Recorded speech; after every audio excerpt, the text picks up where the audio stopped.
Alright, and then came Is It You, Is It Me?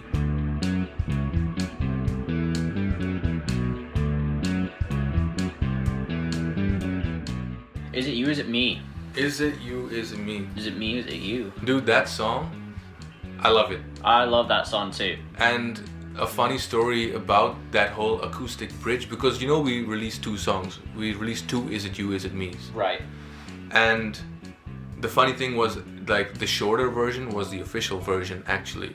And I had these lyrics written, I think, more than a year ago. And I was trying to work it out. I had that chorus in 5 time. Yeah. And it was like, it sort of started with like as a bossa nova song. Like, it's sort of like, if I just play it here real quick, it started like this.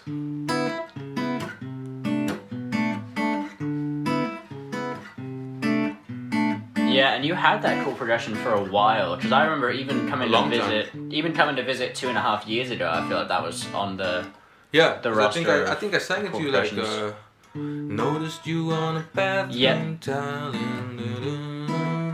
I think a lot of like the artists then just did the whole thing a whole step up. Right. Yep. But how boring is that as a song? Because that's pretty much all of the song. And I remember like putting that riff around it. And I remember working on it with another friend of mine. And he was like, dude, I like the bossa thing, but that riff is weird. And I was like, yeah, okay, cool. Let's push it that way. And not everyone is down for that shit. But 100%. we pushed it that way. And I think it came out really well given what we started with. Because those first vocal recordings were also really weird. 100%, yeah. Especially as a drummer, my first thought when you sent me that was, what the hell am I gonna do on this song?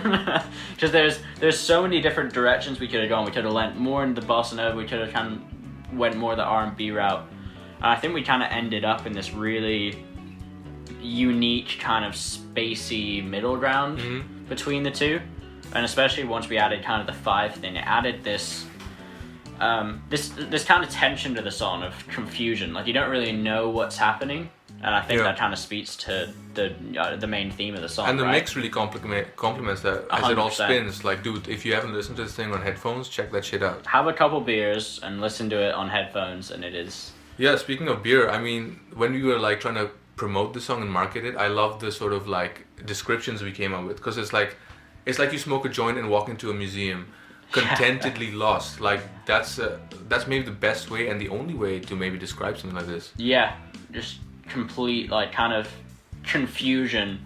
When I wrote it, I was trying to be as random as I could, and to be honest, I had written 3 verses, and I had put out 2 in the first version of the song, and we finished the first version of the song, and I sent it to my parents, which I don't usually do. This song has a lot of unusuals in it. I don't usually send them to my parents until it's done.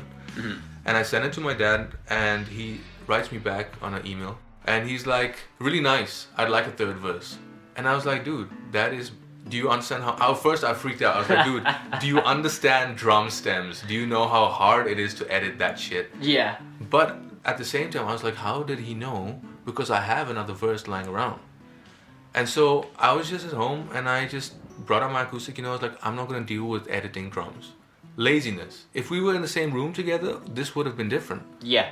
But I was like, I'm not getting into it. I'm just going to fade out whatever's going on. I'm going to take it over acoustically. It's a weird song anyway. If ever there's been a time or space to do this bullshit, it's right now, here. Yeah. I did that shit on the acoustic. 3 acoustic tracks, 3 vocal tracks, and then comes back into the solo. And that's my favorite part, dude. When that acoustic shit takes over, every time I'm happy. Yeah, me too. Especially when it comes back in. I feel like it just makes the song. Fits. And so that was really funny. Also, this is the only song I didn't take to my vocal teacher. Like, every song apart from this, we worked together on it. Interesting. Okay. But I was like, dude, she's gonna either tell me to take a different direction because these harmonies are like, they're fucked. Like, she's gonna be like, what are you doing? And later, after it was done, I showed it to her, and she's like, whoa, that's weird, but I like it. And she's like, yeah, I wouldn't have been able to really tell you what to do on this. And I was like, yeah, I didn't bring it here for that reason. Yeah. And I think that kind of speaks to, like, there is a certain freedom that you get with only having, like, a certain amount of hands on the songs. Like, the fact that it's kind of just you and me kind of... It's a real small do team. Most of it. It really helps us kind of go in directions that we don't usually go to. Like, Yeah. I feel like if we had, you know, a vocal teacher, some other producer kind of keeping us in check and keeping us in line on what's the popular route to go, the song would have ended up very different. Yeah, yeah. People always are like, dude, what the fuck are you talking about? Like, but when I got there, it was a grave. Like, noticed you on a bathroom towel in the ocean. Yeah. What are you talking about? And the thing is, when I wrote it, it was supposed to be random because I was pushing for weird. Right. I had visited my sister at her room in Amsterdam one day, and I was taking the train back, and I was listening to my mix while I was waiting for the train, and I was in my feelings, and suddenly the song made sense. And I was like, what is going on right now? Because I wrote this to be weird. I wrote this to be ununderstandable. And suddenly I'm standing there and I'm like, oh my god, this makes sense to me right now. Yeah. And it's weird because sometimes I feel like with lyrics, so much of these things just fall into my lap. It's something that really stresses me out because I'm like, what if it runs out? What if this divine inspiration just never comes back? What if this is the last good song I write? But it was cool because it felt like I was telling myself something, like past me was telling my future self something, even though I didn't know it. Yeah. You know? Yeah. It was like a landmark in time. And I think that's kind of the magic of songwriting, if you will, is you can't really bottle it up. Yeah. It's so spontaneous most of the time that you don't know when the next decent song that you're gonna write is. Yeah. Which just makes, you know, when you do get a decent song out of nowhere, it kind of just makes it so much more special. Yeah, but I would argue this is not a decent song, and that's what makes it a standout. I feel like this is like the real anti-hero, and I think this is a real misunderstood song in many ways, because when it came to our promotion as well, I feel like this one really said like, hey, Roses was cool, but I'm not, in the mainstream sense. Yeah. This is a grower, not a shower, you know what I'm saying? 100%. And I think it really like dampened the sort of the momentum we were going with. But in another sort of sense, I'm like kind of happy about it because, you know, once you discover this one, it's going to maybe open up the listener to discover more and sort of give it time. Because this is not a song that you're going to hear once and be like, oh dude, I'm going to be singing that for the next 5 days. Yeah.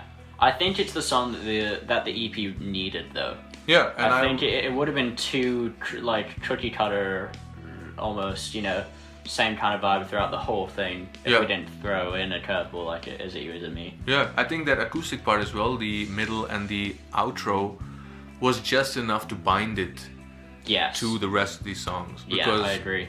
C4F is the only other song that has like that much electric guitars on it, not that acoustic. But yeah, this is like, I think it's a great intro track. If any song were to name the EP, this is the one for it. It's just ambiguous enough. Yeah, and I think it really kind of encapsulates a lot of the theme of the EP as well. Yeah, kind of the confusion. Yeah, you know, not really knowing where you are or what you're doing. For a long time, it was my favorite. Yeah, it was my favorite for a long time. But, do you have a favorite now on the EP? Yeah, I think C4F is my favorite. It changes, but that one's really come back. That one, yeah, I love that song. Mostly because I worked, I worked for, I know, we'll get into this with C4F probably.